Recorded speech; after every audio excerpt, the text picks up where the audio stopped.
Doctor Yunus কোনো national player নয়, doctor Yunus হচ্ছে ইন্টারন্যাশনাল প্লেয়ার। ডক্টর ইউনূস এই 8 মাসে কি করে দেখালেন, এই প্রশ্ন কিন্তু আমাদের অনেকের মনে জাগে। বিগত 8 মাসে আমরা 200টির বেশি আন্দোলন দেখেছি এবং আমরা ভেবে বসি আসলে দেশে কিছু হচ্ছে না। আর যখন ডক্টর মোহাম্মদ ইউনূস অন্তর্বর্তী সরকারের প্রধান হিসেবে দায়িত্ব নিয়েছিল তখন সব দিক থেকে দেশের অবস্থা ছিল ভঙ্গুর, দেশের নিরাপত্তা ছিল না, অর্থনীতির অবস্থা ছিল খারাপ। এই পরিস্থিতি সামলানো কতটা চ্যালেঞ্জিং তা হয়তো আমরা বুঝতে পারবো না। চলুন আজকে আমরা জেনে আসি 8 মাসে ডক্টর ইউনূস কি এমন করেছে যার কারণে তাকে ইন্টারন্যাশনাল খেলোয়াড় বলা হচ্ছে। তো প্রথমে ডক্টর ইউনূস বিশাল পরিমাণে ঋণ পরিশোধ করেছে।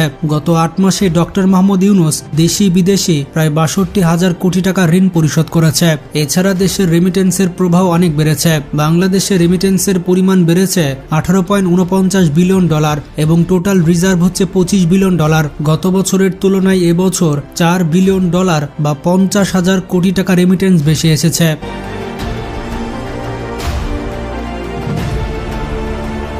ডক্টর ইউনূসের আরেকটি সাফল্য হচ্ছে খাদ্যদ্রব্য মূল্য নিয়ন্ত্রণ। গত বছর রমজানে আমরা দেখেছি খাদ্যদ্রব্যের দাম কত ছিল। পেঁয়াজের দাম ছিল 100 থেকে 150 টাকা কেজি, সেখানে আমরা পেঁয়াজ খাচ্ছি 20 থেকে 30 টাকা কেজিতে। গত রমজান মাসে বাজারের পরিস্থিতি খুবই খারাপ ছিল, তবে সারপ্রাইজিংলি এবার দ্রব্যমূল্যের বাজারটা স্বাভাবিক রয়েছে। ক্রেতারা বাজারে গিয়ে অনেক সন্তুষ্ট, অনেক পণ্যের মূল্য নিয়ন্ত্রণে রয়েছে, কিন্তু এগুলো নিয়ে আমরা কথা বলছি না।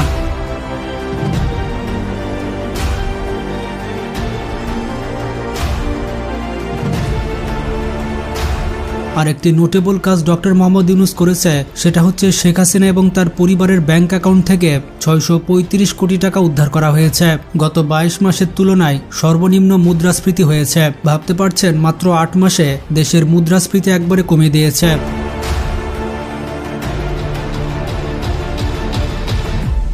এছাড়া ধর্ষণের মতো ঘৃণিত অপরাধের তদন্ত 15 দিনের মধ্যে করতে হবে এবং বিচার 90 দিনের মধ্যে করতে হবে। এটা ডক্টর ইউনূস সরকারের একটি সাফল্য। 7 বছরের শিশুকে ধর্ষণ ও হত্যার ঘটনায় আসামিকে মৃত্যুদণ্ডাদেশ দিয়েছেন আদালত। খুশি, আদালতের প্রতি খুশি।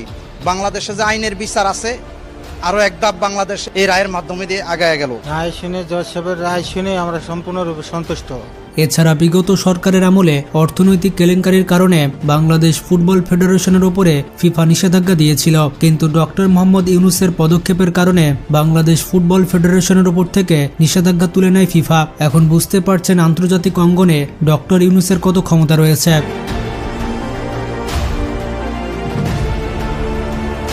এছাড়া ডক্টর মোহাম্মদ ইউনূসের সরকার সরকারি চাকরির বয়সসীমা 30 থেকে 32 বছর করেছে।